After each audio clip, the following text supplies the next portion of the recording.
ความรู้ทุกรูปทุกตนทุกองค์ที่มาด้วยความเคารพขอเจริญสุขเจริญธรรมมายังพ่อออกไปออกศรัทธาอันมีต่างโยมพ่อโยมแม่พ่อหมอนแม่หมอนพ่ออุ้ยแม่อุ้ยพี่ป้านะอาท่านผู้ฟังผู้มีบุญทุกท่านติดตามรับฟังธรรมะยามบ่ายทางสถานีวิทยุพระพุทธศาสนาและวัฒนธรรม 104.5 เมกะเฮิรตซ์โดยลิงก์สัญญาณไปณสถานที่ตั้งสถานีวิทยุพระพุทธศาสนาแห่งนี้ก็คือวัดไฝ่หินตำบลสุเทพอำเภอเมืองจังหวัดเชียงใหม่ได้รับความเมตตาธรรมจากท่านอาจารย์พระครูสมุวิศวัตรวรกิจโจผู้อำนวยการผู้มีความมุ่งมั่นในการเผยแผ่พระพุทธศาสนาได้มอบหมายให้ตนตัวอาตมาภาพพระครูไพศาลสุตกรเจ้าอาวาสวัดทุ่งปะเก็ดตำบลหนองหานอำเภอสันทรายจังหวัดเชียงใหม่ออกในนามคณะสงฆ์จังหวัดเชียงใหม่และในนามคณะสงฆ์อำเภอสันทรายโดยมีท่านหลวงพ่อท่านพระครูโกศลธรรมวิจัยอธิบดีสงฆ์อำเภอสันทรายเป็นต้นโยมพ่อโยมแม่ตะวันนี้ก็เกิดเหตุการณ์ในการที่เตรียมความพร้อมแล้วแต่เครื่องส่งของตนตัวของทุกเจ้านั้น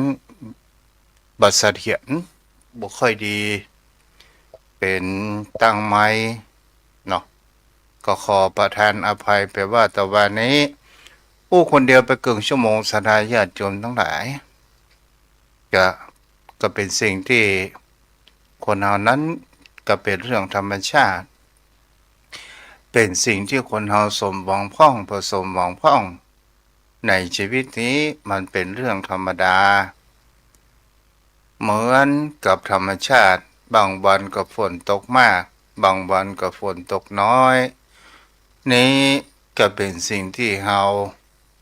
ก็ถือว่ามันเป็นธรรมชาติบางที่ก็ฝนตกนักบางที่ก็ฝนตกน้อยบางที่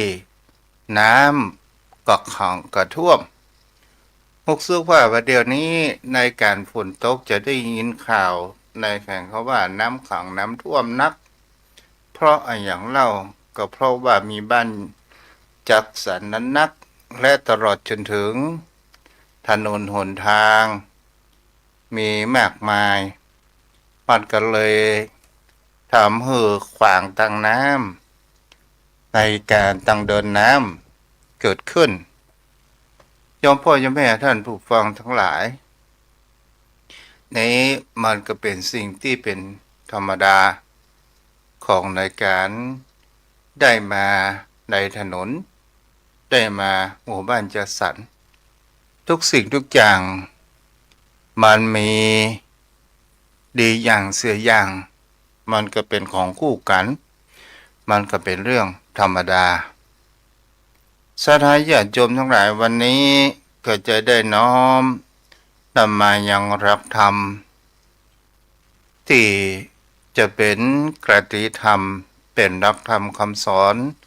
ขององค์สมเด็จพระสัมมาสัมพุทธเจ้าแบบง่ายๆคือกับโยมพ่อโยมแม่ท่านผู้ฟังได้เกิดแห่งความเข้าใจโยมพ่อโยมแม่ท่านผู้ฟังทั้งหลายบางครั้งบางคราวเป็นสิ่งที่บุคคลเหล่านั้นเราลองมาดูสังเกตและพิจารณากันไปโดยนี้ก็คือเป็นสิ่งที่เราจะเห็นได้ว่าโลกใบนี้เนี่ยมันสิ่งที่ปรากฏการเกิดขึ้นแห่งคำว่าธรรมชาติโลกใบนี้มันเต็มไปด้วยแห่งคำว่ากิเลสและตัณหาต่างๆนานาโลกใบนี้มันเป็นธรรมชาติไปตามที่เขาว่าอวิชชาตัณหาอุปทาน ซึ่งมันมีอยู่ก่อนผู้คนเฮานั้นอยู่แล้ว แต่สิ่งที่บุคคลเฮาเป็นทุกข์กันก็เพราะว่าเฮาไปเอาจิตของเฮานั้นไปปฏิฆะหรือว่าไปถูกต้องไปสัมผัสก็คือเข้ามาในกระทบกันแล้วเกิดแห่งความเป็นอารมณ์และเฮาเกิดความบ่พอใจ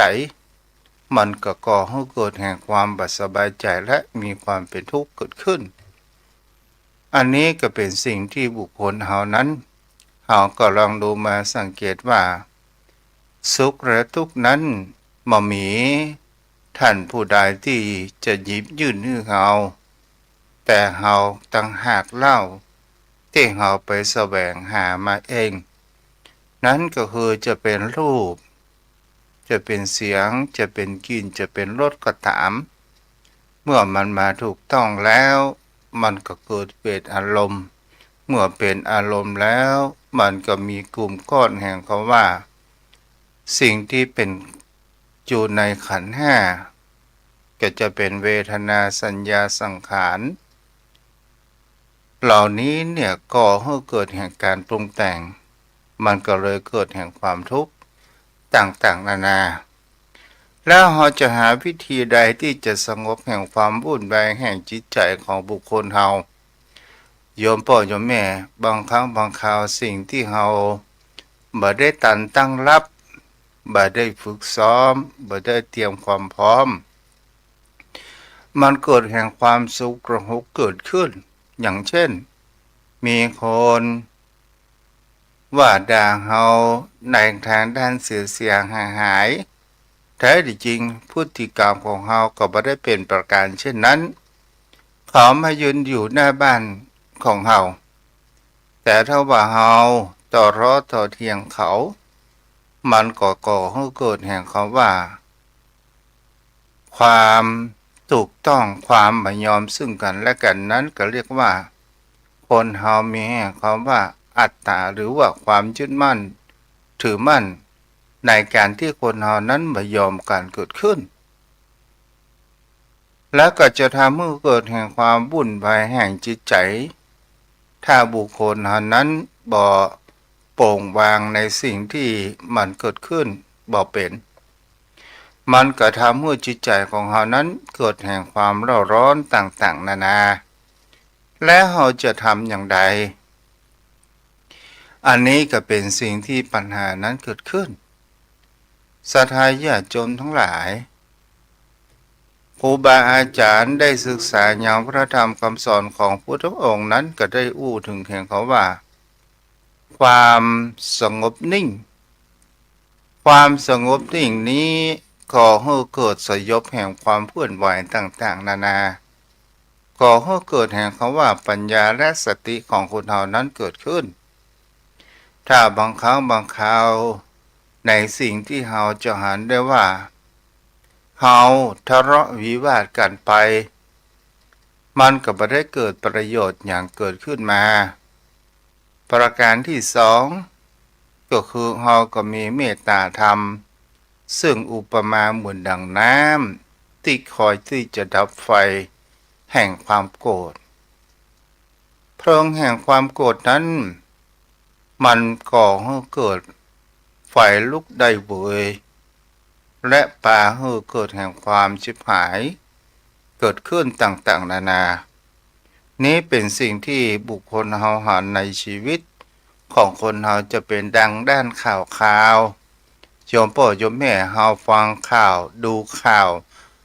แต่เฮาฮู้เก็บเป็นแห่งเขาว่ากติธรรมธรรมะนั้นเกิดขึ้นความสงบมันก่อให้เกิดแห่งว่าก่อให้เกิดแห่งความจิตใจของเฮานั้นสบายแต่ความสงบนิ่งในที่นี้บ่ใช่เป็นความสงบนิ่งขี้เกียจความสงบนิ่งนี้ก็หมายถึงว่าเฮาสงบตั้งสติและมีปัญญาเกิดขึ้นเหมือนดั่งเฮาบางครั้งบางคราว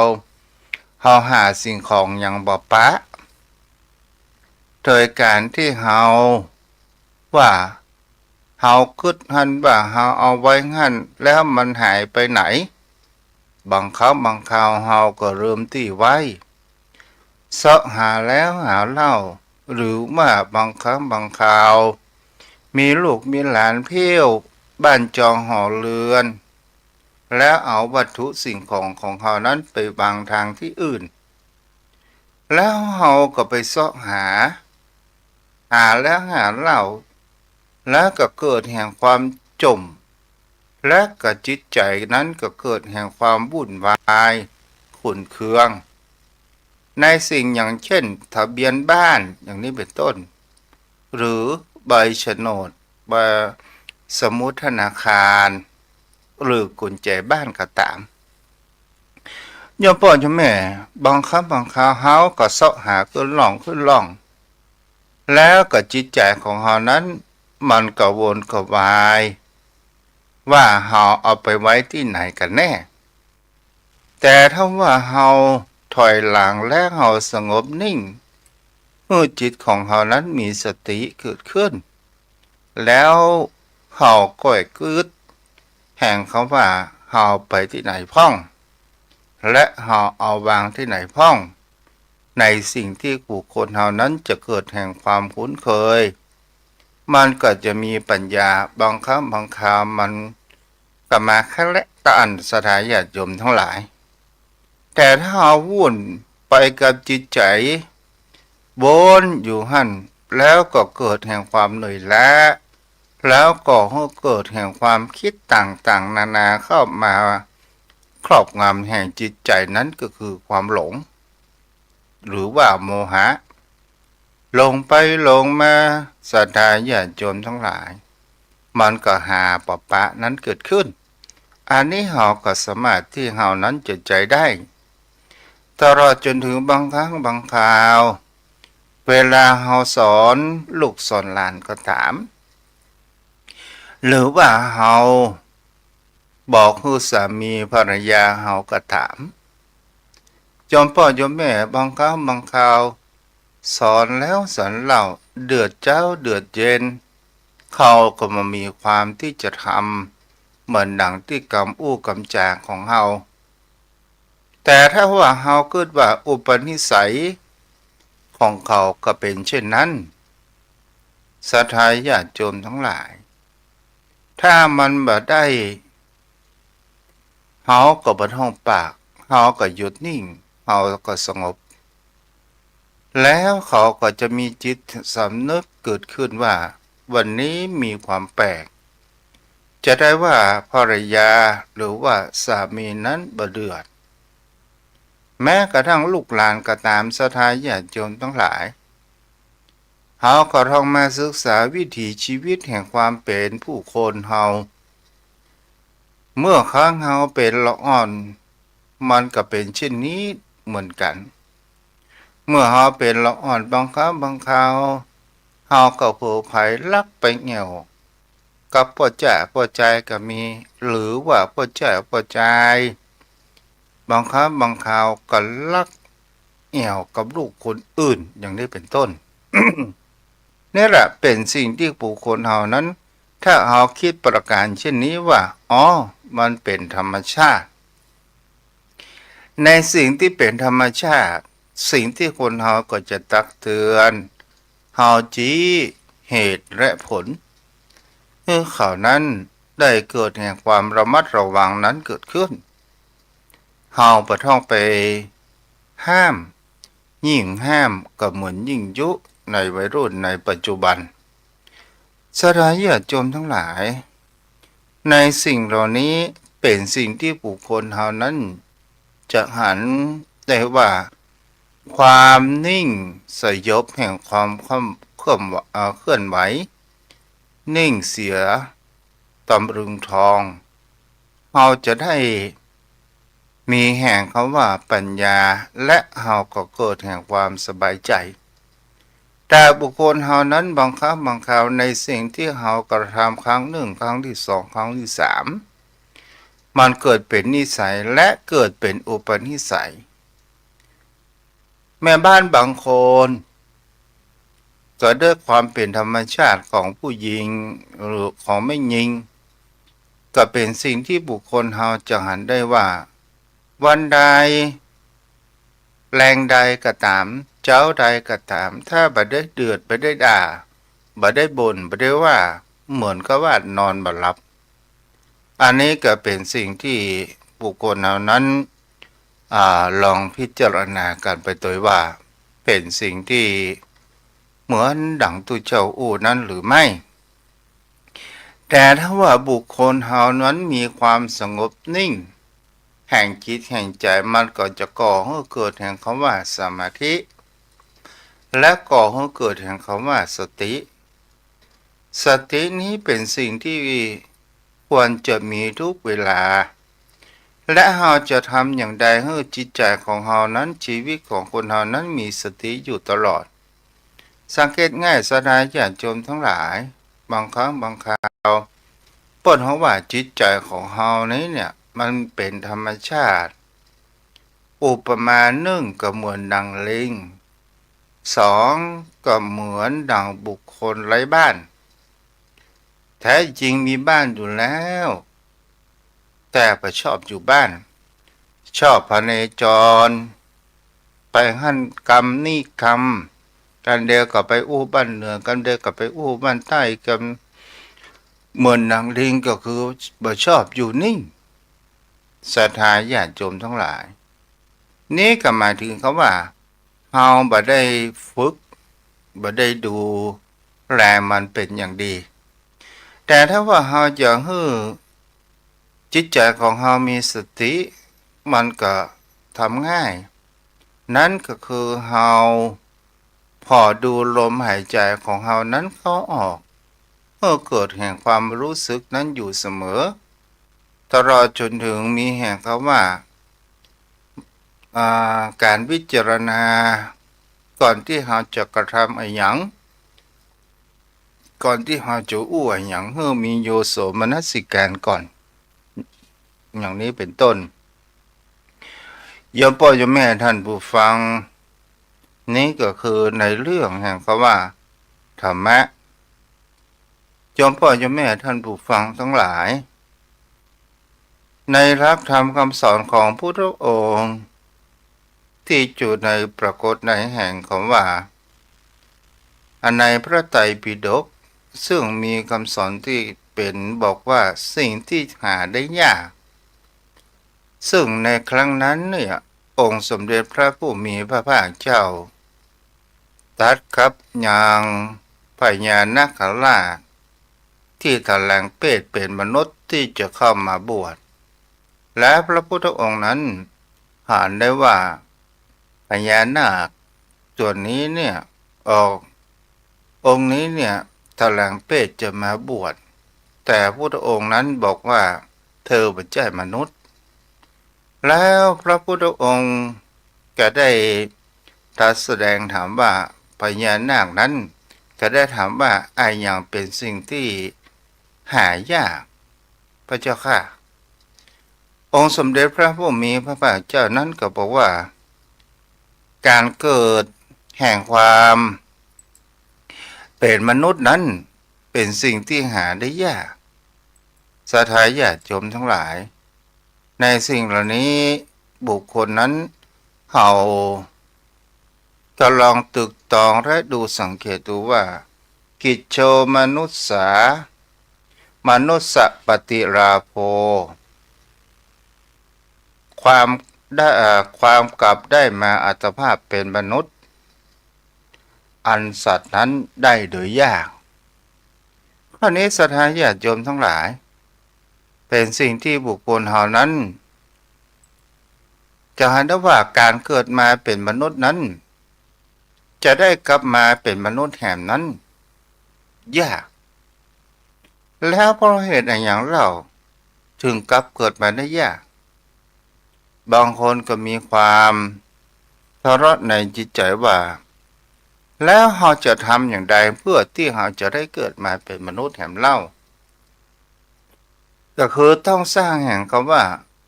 กุศลก็คือสิ่งที่เป็นความดี ทั้งกายและจิตใจนี่ก็เป็นสิ่งทั้งทั้งทวารกายวาจาและจิตใจของบุคคลเฮามันมีอย่างของเราสถานญาณโยมทั้งหลายนั้นก็หมายถึงเขาว่าการที่เฮาได้เกิดมาเป็นมนุษย์จะได้กลับเกิดมาเป็นมนุษย์แห่งได้เนี่ยก็จะต้องมีการรักษาศีลและต้องมีแห่งคำว่าสุจริตในการประพฤติทางด้านสุจริตทางด้านกายวาจาและจิตใจนี่ก็หมายถึงเขาว่าทางด้านกายก็คือบ่ฆ่าสัตว์ตัดชีวิตบ่ลักขโมยประพฤติผิดในกามต่อมาก็คือในสิ่งที่เป็นวาจาทั้งสี่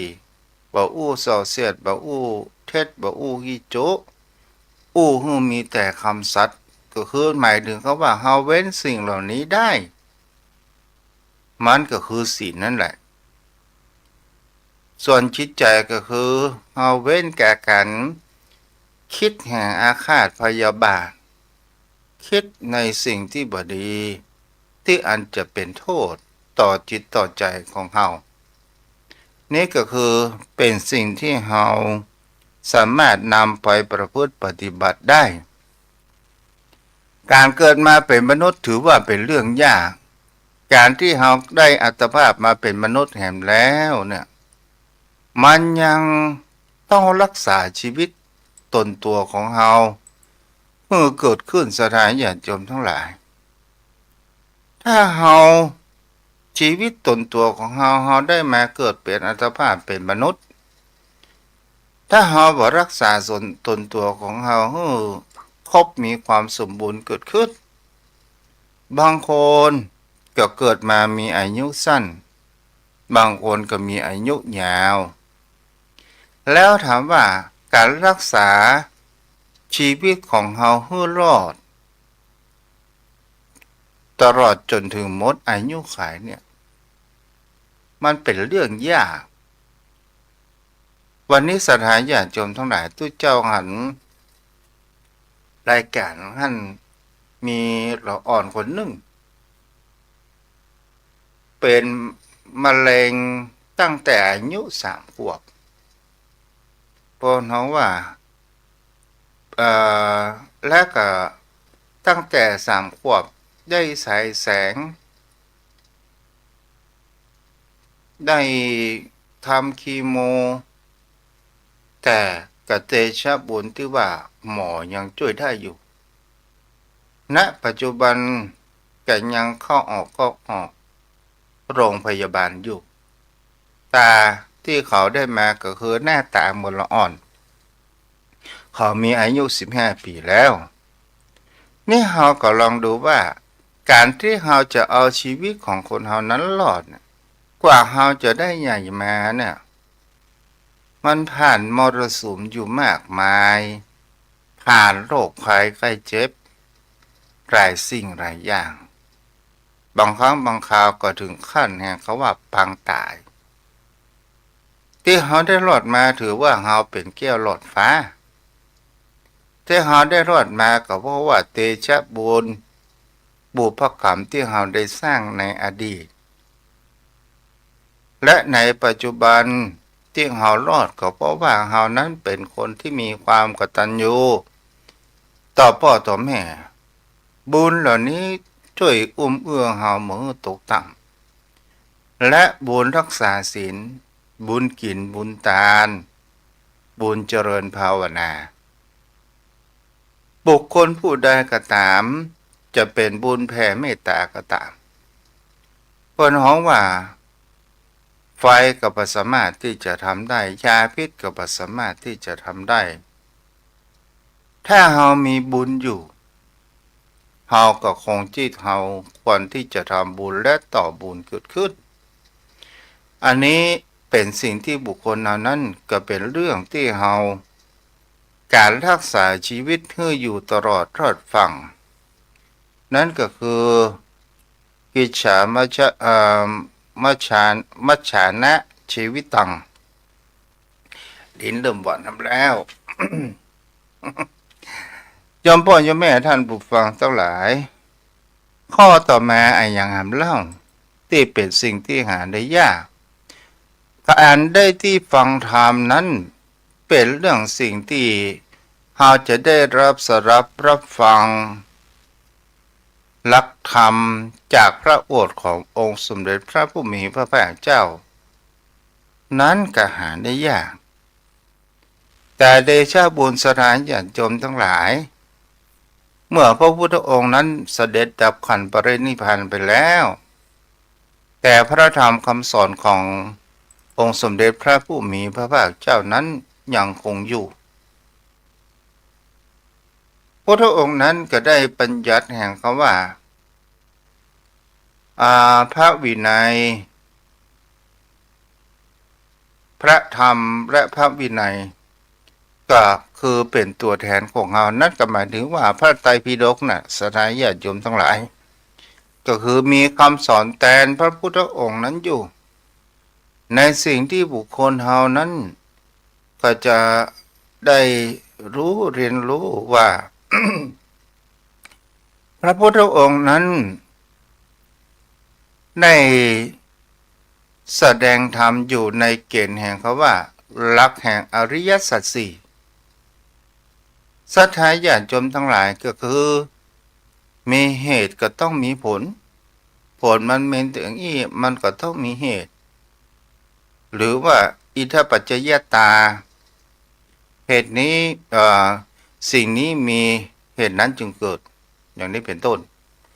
นี่แหละโยมพ่อโยมแม่ก็เป็นสิ่งที่บุคคลเฮานั้นก็ถือว่าเฮาก็ยังมีบุญที่เฮาได้เกิดมาเพราะพระพุทธศาสนาซึ่งเป็นศาสนาที่มีพระธรรมคำสอนนั้นมีแห่งคำว่าความปล่อยวาง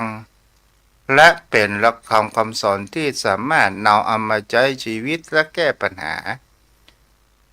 ในการดำเนินชีวิตของเรานั้นได้บางคนบางท่านก็จะมีการที่ว่ามองพระธรรมคำสอนของพุทธองค์ว่าเป็นเป็นคำสอนที่เกิดแห่งความล้าหลังศรัทธาญาติโยมทั้งหลายคนเฮานั้นบางครั้งบางคราวก็อยู่ตั้งอยู่ในแห่งความหลงอย่างเช่นหลงในโลกแห่งมายาภายนอกว่าสิ่งนั้นสิ่งนี้เป็นของตนตัวของเฮาและแท้ที่จริงแล้วถามว่าโลกมายาภายนอกเนี่ยมันเป็นสิ่งที่มีเปิ้นฮ้องว่าเหมือนกับพยับแดดหรือเหมือนชิ้นเนื้อเฮาอู้ถึงพยับแดดกันแล้วกัน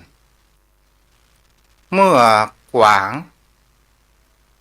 มีความกระหายน้ำผ่านพยับแดดข้างหน้านึกว่ามีน้ำวิ่งเข้าไปหาพยับแดดนั้นก็ไม่มีแล้วน้ำก็หมายถึงว่าน้ำไม่มีแล้ว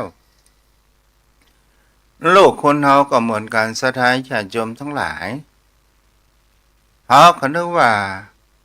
สิ่งที่เป็นความสุขเนี่ยจะอยู่กับเฮาตลอดไปก็หาไม่สุดท้ายมันก็เป็นเพียงแค่ความทุกข์เกิดขึ้นแฝงมาศรัทธาญาติโยมทั้งหลายบางคนก็บอกว่าอยากจะมีเงินมีทองมากมายก่ายกองถ้าเฮาได้มาเหมือนดังทุกสิ่งทุกอย่างที่เฮาได้คิดถ้าว่าเฮาเป็นมหาเศรษฐีมีเงินมีทองแม่นเฮาเป็นเศรษฐีมีเงินมีทองเฮาก็ลองสังเกตดูพิจารณาดูว่าความพอของคนเฮานั้นบ่มีแต่เมื่อคนรวยที่จะสิ้นใจแล้วเนี่ยเป็นห่วงทรัพย์สินสมบัติอยู่มากมายตายยากแต่ถ้าว่าบุคคลที่มีพอกินพอใจพอจ่ายเพื่อนมีเฮามีเพื่อนได้ทำบุญเฮาได้ทำบุญแล้วดำเนินชีวิตของเฮานั้น อยู่ตลอดรอดฝั่งเขาก็หันได้ว่าสิ่งที่สำคัญมากที่สุดเขาต้องการที่สุดนั้นก็คือชีวิตและแห่งความสบายแห่งจิตใจบางครอบครัวนักศรัทธาญาติโยมทั้งหลายพ่อแม่มีการงานทำดีเป็นผู้จัดการบริหารต่างๆนานาเกิดขึ้นแต่มันมีเวลาให้ลูกเมื่อมันมีเวลาให้ลูกเหมือนดังเฮาบ่ได้เลี้ยงจะเป็นอุปมาเหมือนเฮาบ่ได้เลี้ยงแมวก็ตามบ่ได้เลี้ยงสุนัขเขาปล่อยไปตามอัธยาศัยเมื่อเฮาปล่อยตามอัธยาศัยมันเข้าบ้านพ่องบ่เข้าบ้านพ่องแล้วมันก็บ่สามารถที่จะควบคุมได้เพราะว่าเฮาบ่ได้อบรมแต่เฮาแปลงบ้านหรือว่าแปลงที่อยู่อาหารที่ดีให้เขาได้กินแต่มันมีความสนใจในสิ่งเล้าต่างนอกไปต่างนอกมีเปิ่นห้องว่ามีพักพวกมีเปื่อนมีฝูงถ้าอย่างเฮาอ้วยอย่างแมวก็ตามไอ้นี้มันบอกกับบ้านกับจ่องสถานญาติโยมทั้งหลายเพราะว่ากลับบ้านมาเจ้านายก็บ่อยู่บ้านมันก็จะต้องไปอยู่กับข้างบ้านคอเคลียอย่างนี้เป็นต้นอันนี้อุปมาคือหันต่อมาสถานญาติโยมทั้งหลายบางครั้งบางคราวพ่อแม่ก็หันว่ามีงานลัดตั๋วจะต้องเดินทางไปต่างประเทศพ่องไปต่างจังหวัดพ่องเวลาที่จะได้อยู่บ้านอยู่จองแทบจะมามีในแต่ละเดือนบางเดือนก็มีสักวันสองวันแต่เฮา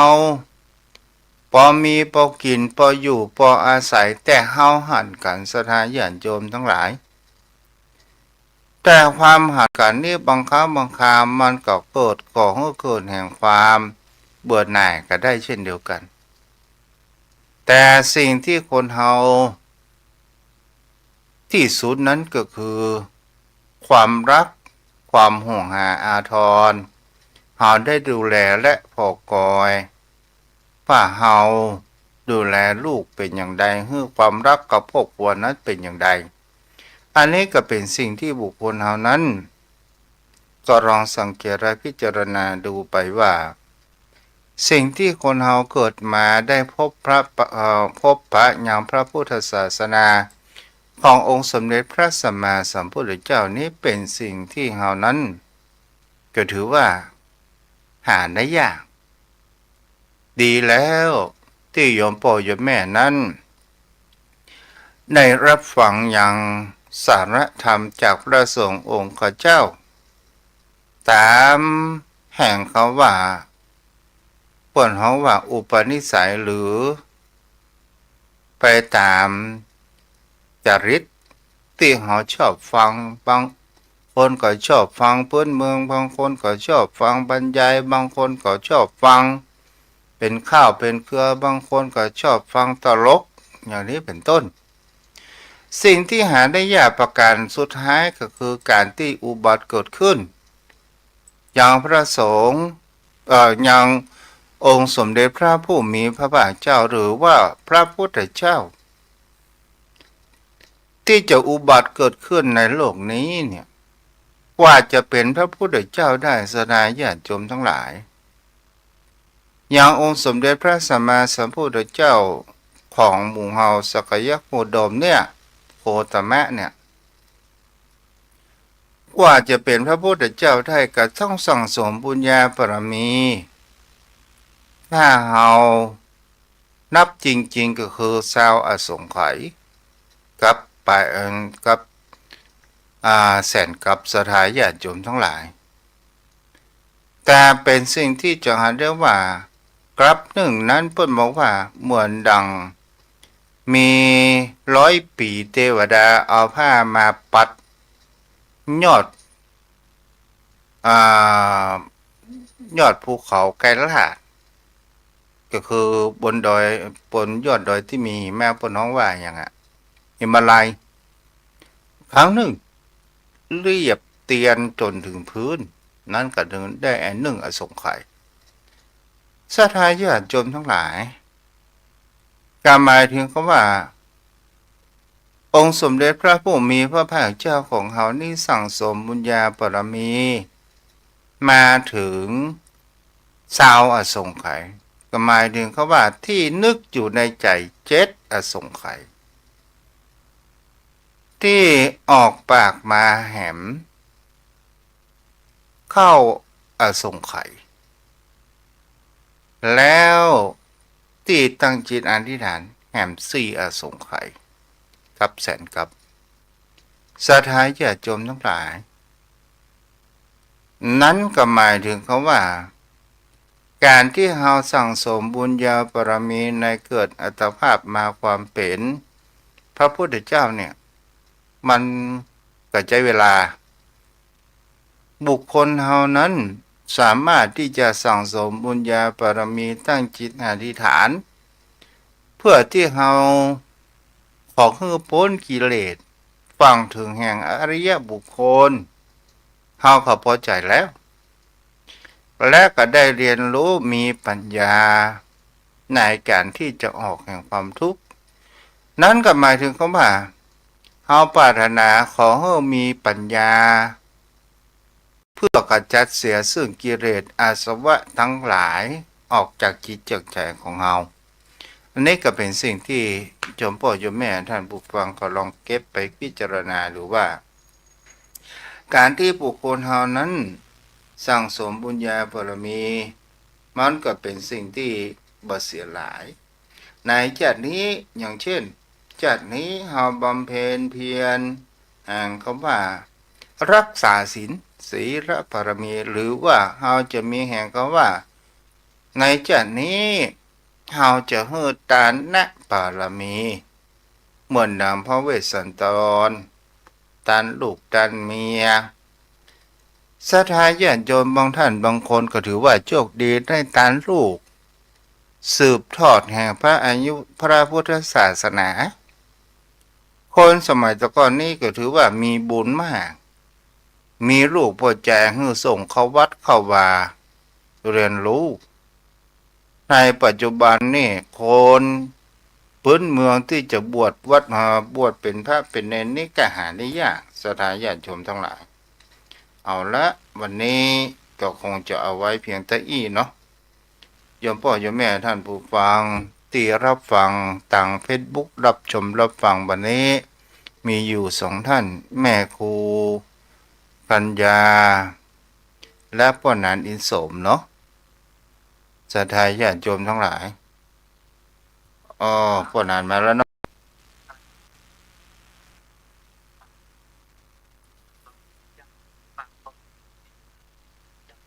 เจ้าพ่อนันมีเรื่องอย่างพ่องบ่ได้ปากันหลายวันแล้วด้วย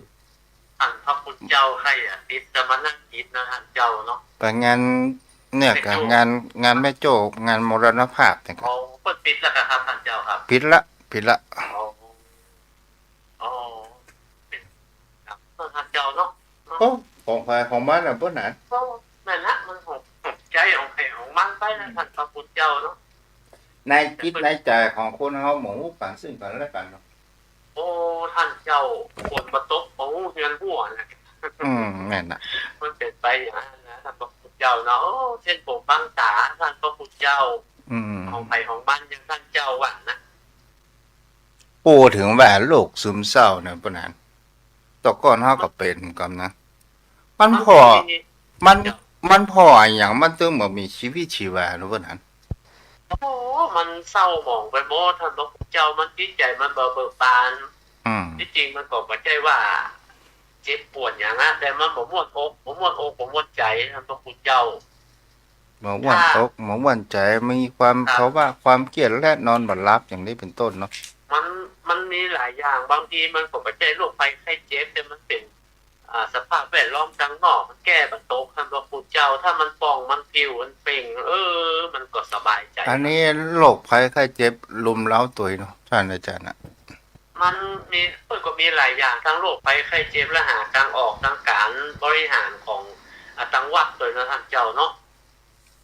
อันนี้กับหมูกับเพื่อนเด้อในลึกๆนี่เพิ่นลงข่าวว่าอันที่เพิ่นทำบัญชีทำอย่างแล้วเพิ่นเป็น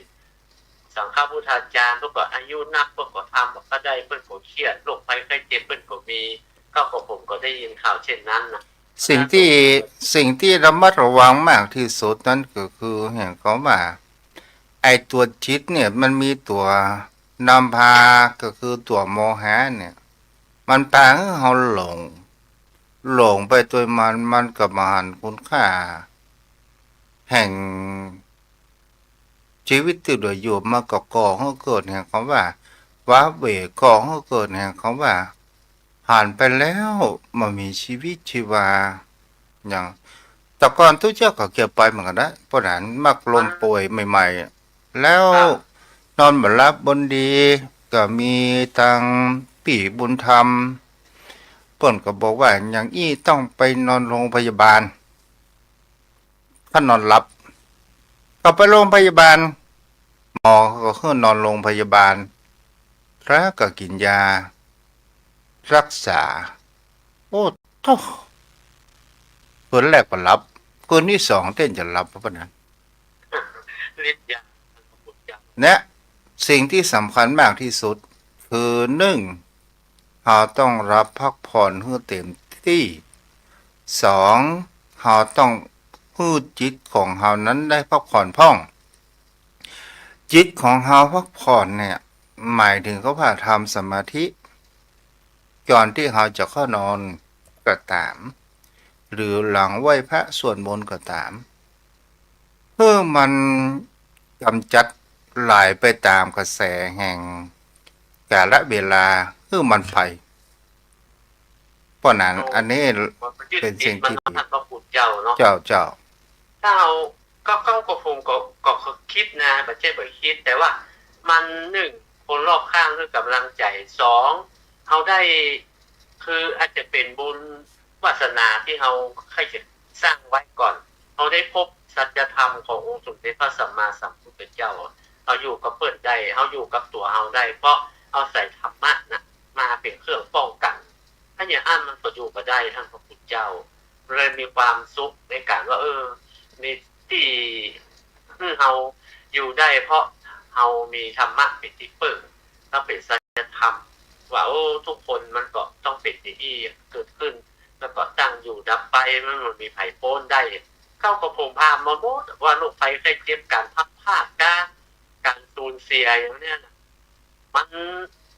ทั้งหมดเนื้อหมดตัวแล้วก็ตั้งต้นขึ้นแห่งใหม่มันก็ขึ้นมาว่ามันก็เหมือนน้ำน้อยมันแห้งไปมันก็ยังหูจืมมาเห็นเนาะแล้วก็เอาก็ไม่ได้เอาอย่างมาโตยเนาะเอามาเตะตัวมันก็ขึ้นมาว่ามันกล่อมเฮาเนาะปะนั้นไปสาเจ้ามันกล่อมเฮาความคิดเนี่ยความคิดที่บดีเนี่ยมันกล่อมเฮาครับมันเป็นเช่นนั้นเหมือนท่านเจ้าแต่ถ้าเอาได้คนรอบข้างคนที่กำลังใจมันเป่งมันว่าคือมันบอกคุณโมะอย่างน้อยที่สุดเรายังมีคนที่คือกำลังใจเราอยู่เนี่ยท่านพระพุทธเจ้าถ้าเราอยู่คนเดียวก็ถึงบอกอยู่คนเดียวระวังความคิดถ้าอยู่กับมิตรระวังวาจาความคิดของเรามันชั่ววูบมันไปเลยท่านเจ้าครับถ้าเป็นอารมณ์ชั่ววูบถ้าแก้ตกก็ตกแก้ก็ตกก็ไปเลยนะครับท่านพระพุทธเจ้ามีอย่างเดียวคนเฮานี่นะเดินทางสายกลางจะไปจริงจังกับชีวิตและจะไปหย่อนยานเกินไปแต่พ่องเล่นพ่องเนี่ยปะนะเนาะคือมันแบบเครียดนะแบบที่ติดเกินไปนะท่านพระพุทธเจ้าคือมันไปแบบธรรมชาติเนาะถ้ามันหมดไปก็มันหมดไปแบบธรรมชาติเอาบอกเป็นเรื่องนะครับเอาบอกไปอุกแก๊สให้มันสุกโวยถ้ามันอุกแก๊สให้มันสุกโวยมันบลามนะท่านพระพุทธเจ้าเพราะว่ามันฝาดเดียวถึงเวลามันไปคนเดียวมันก็งดงามนะท่านพระพุทธเจ้ามันหมดบุญเนาะมันมาบอกเอี้ย เข้าไปได้ไปทำมุมันไปคนเดียวนะท่านเจ้าเนาะถึงว่าตัวนี้เนี่ยถ้าเราประพฤติปฏิบัติธรรมรู้ว่า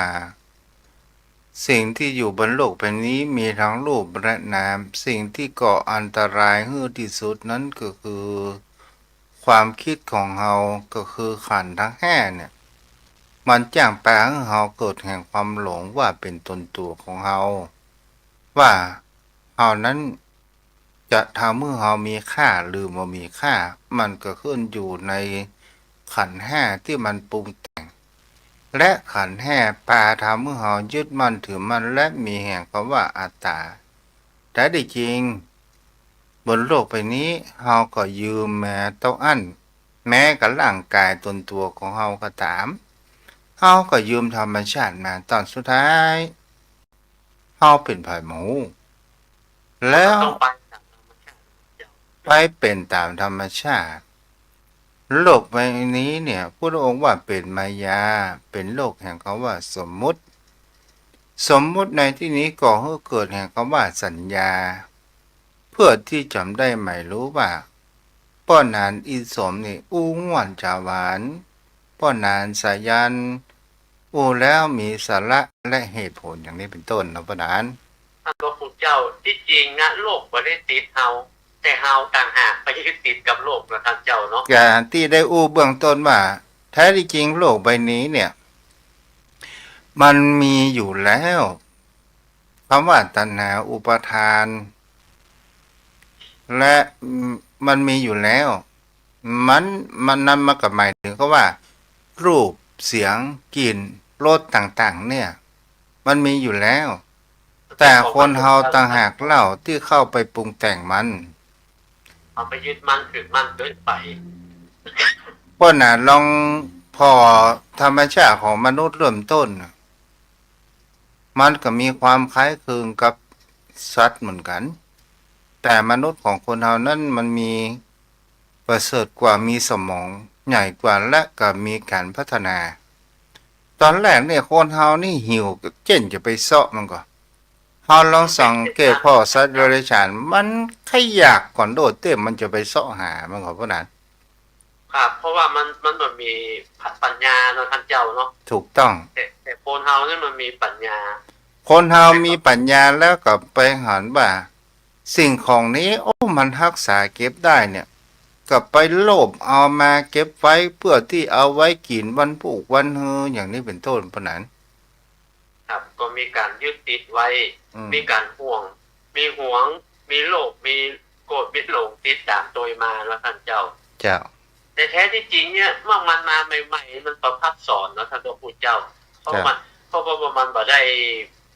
มันบ่ได้ถูกสภาพแวดล้อมคำว่าจิตประพัดสอนอุปมาเหมือนหนองน้ำในแก้วที่มันยังบ่ได้เจือปนสิ่งแปลกปลอมเตื้อ